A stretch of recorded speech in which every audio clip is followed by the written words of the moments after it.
এটা হচ্ছে SM250 update model, new version,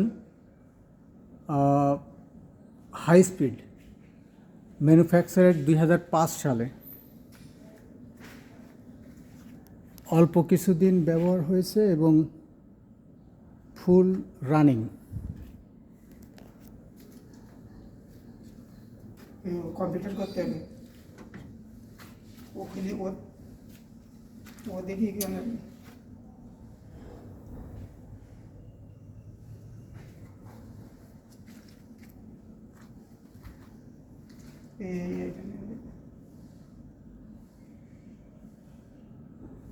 চিপা জায়গা তো একটু, এজন্য বেশি দূরের থেকে ছবিটা নেওয়া যাচ্ছে না।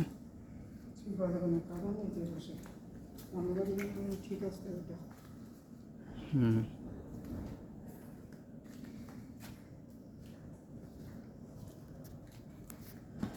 এই হচ্ছে, এটা হচ্ছে মেশিনের পিছন সাইড। দিয়ে